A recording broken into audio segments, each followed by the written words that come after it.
మన తండ్రి అయిన దేవునికి, మన రక్షకుడైన యేసుక్రీస్తు ప్రభువుకు, పరిశుద్ధాత్మ దేవునికి వందనాలు స్తోత్రాలు చెల్లించుకుంటూ, దేవుడి దినమందు మనకిచ్చిన వాక్యము యోహాను రాసిన మొదటి పత్రిక 2వ అధ్యాయము 15, 16, 17 వచనాలు చదువుకుందాం.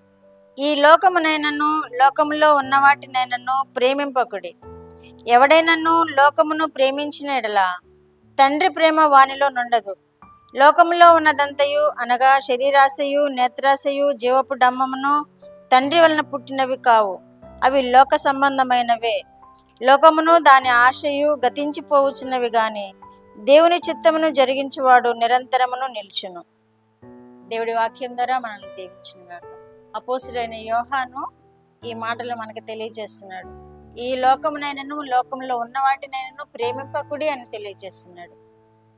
వీటిని ప్రేమించినప్పుడు మన జీవితం అంతా వాటి చుట్టూ తిరుగుతూ ఉంటుంది.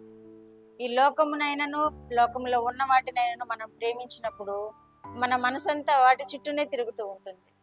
మన మనసంతా వాటి మీదే కేంద్రీకరమై ఉంటుంది. కాబట్టి ఈ యోహాను పత్రికలో ఏమని రాస్తున్నాడు అంటే, మీరు ఈ లోకమునైనను లోకములో ఉన్న వాటినైనను ప్రేమింపకుడి అంటున్నాడు. ఎవడైనను లోకమును ప్రేమించిన ఎడల తండ్రి ప్రేమ వానిలో నిలిచి ఉండదు అంటున్నాడు. లోకమును ప్రేమిస్తే ఎవరి ప్రేమ ఉండదట, తండ్రి ప్రేమ వానిలో నిలిచి ఉండదట. ఎందుకంటే తను తండ్రి మీద ఆధారపడ్డు కనుక, తండ్రి ప్రేమ కొరకు ఎదురు చూడడు కనుక అతనిలో తండ్రి ప్రేమ నిలిచి ఉండదు అనమాట. ఎందుకని అతను లోకాన్ని ప్రేమిస్తున్నాడు, లోకంలో ఉన్న వాటిని ప్రేమిస్తున్నాడు కనుక అతని మనసు దేవుని యొద్ద లేదు కాబట్టి దేవుని ప్రేమ అతనిలో నిలిచి ఉండదు అని తెలియజేస్తున్నాడు. ఇంకా లోకంలో ఉన్నదంతయు శరీరాశయు, నేత్రాశయు, జీవపు డమ్మమును ఉన్నవి అంటున్నాడు. ఇవి తండ్రి వలన పుట్టినవి కావు, అవి లోక సంబంధమైనవే. లోకమును దాని ఆశయు గతించిపోవును గాని దేవుని చిత్తము జరిగించేవాడు నిరంతరము నిలుచును అని తెలియజేస్తున్నాడు. దేవుని చిత్తము జరిగించేవాడు నిరంతరము నిలుచును. ఇవన్నీ శరీర సంబంధించినవన్నీ, శరీర సంబంధమైన వాటిని ప్రేమించే వారందరూ కూడా దేవుని ప్రేమను కోల్పోతున్నారు కనుక వారిలో దేవుని యొక్క కృప నిలిచి ఉండదు. వారు ఈ లోక సంబంధమైన ఆశీర్వాదాలను కలిగి ఉంటారేమో కానీ తండ్రి ప్రేమ వారిలో నిలిచి ఉండదు కనుక వారు సదాకాలము దేవునితో జీవించే కృపను కోల్పోతారని ఈ వాక్యంలో తెలియచేయబడుతుంది. శరీరాశ, నేత్రాశ, జీవపడమం అనేది మనము దానిని ఎదిరించాలి. అది మనము కలిగి ఉండకుండా చూసుకోవాలి. ఎందుకంటే మన దేవుడు, మన రక్షకుడైన యేసుక్రీస్తు ప్రభు వారు కూడా ఈ శోధనలకు గురి అయ్యారు. ఆయన బాప్తిస్మం తీసుకున్న తర్వాత అరణ్యంలోనికి కొనిపోబడి 40 దినాలు ఉపవాసం ఉన్నప్పుడు సాతాను కూడా ఆయన దగ్గరికి చేరి ఆయననే శోధిస్తుంది. ఇక్కడ ఆయన ఏమని శోధించింది? ఆయన కూడా ఈ రాళ్లను రొట్టెలుగా చేసుకుని తినము అని సెలవిచ్చింది. రెండవదేమో, నీకు ఈ లోకాధికారం అంతా ఇస్తాను, ఇక్కడ నుండి దుముకుము అని సెలవిచ్చింది. అలాగే ఇంకా ఎత్తైన ప్రదేశానికి తీసుకెళ్లి లోకమంతటిని చూపించి ఇదంతయు నీకు ఇస్తాను, నాకు మ్రొక్కుము అని సెలవిస్తుంది. కాబట్టి అక్కడ యేసుక్రీస్తు ప్రభు వారు కూడా శరీరాశను, నేత్రాశను, జీవపు డమ్మాన్ని జయించారు. రాళ్ళను రొట్టెలుగా చేసుకోమన్నాడు. జీవపు డమ్మం ఏంటంటే ఇదంతయు నీకు ఇస్తాను, దుముకుము అంటాడు. జీవపు డమ్మం ఏంటంటే నువ్వే అధికారివి, దీనికి నాకు మురుక్కుము అంటాడు.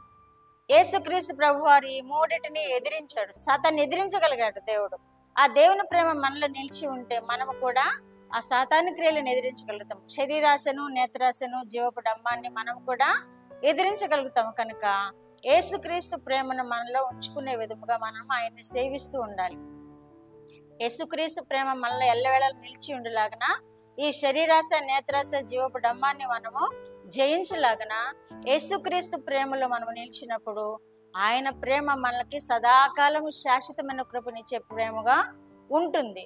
కాబట్టి మనము ఈ వీటన్నిటిని చేద్దాం. యేసుక్రీస్తు ప్రభువారిని మాదిరిగా తీసుకుందాం. యేసుక్రీస్తు ప్రభువారు మనల్ని ప్రేమించే దేవుడు కనుక యేసుక్రీస్తు ప్రభువారిని మనము అనుసరిద్దాము, వెంబడిద్దాము, సేవిద్దాము, ఆరాధిద్దాము. అదే రోమీయులకు రాసిన పత్రిక 2వ అధ్యాయం 31లో కూడా ఈ లోకమును అనుభవించేవాడు అమితముగా అనుభవించవలెను అంటున్నాడు.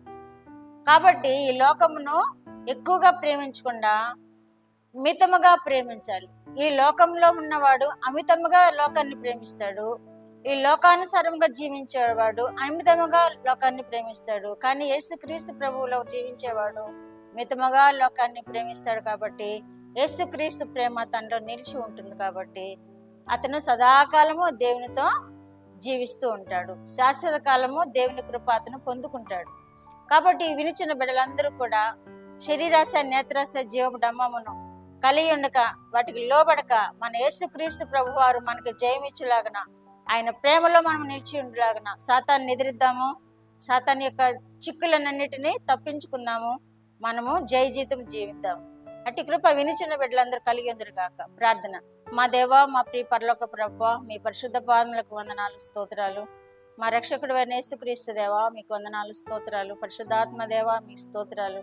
ఇచ్చిన వాక్యం కొరకు స్తోత్రాలు ప్రభువా. మీరు జయించినట్లుగా నాయన శరీరాశ, నేత్రాశ, జీవపు డంబమును మా ప్రభు వినిచిన బిడ్డలందరూ కూడా జయించి నాయన మీతో సదాకాలము శాశ్వతమైన కృప పొందుకున్న వారినిగా బిడ్డలందరినీ సిద్ధపరచండి ప్రభువా. వాటిలో మీ కృపను అనుగ్రహించండి. మీ సమృద్ధిని వారి కుటుంబాల్లో అనుగ్రహించండి. మీరే మహిమ, ఘనత, ప్రభావాలు పొందుకునమని యేసుక్రీస్తు వారి పేరిట ఈ మనవులు మీ పాదముల మీద వేడుకుంటున్నాను పరమ తండ్రి. ఆమేన్.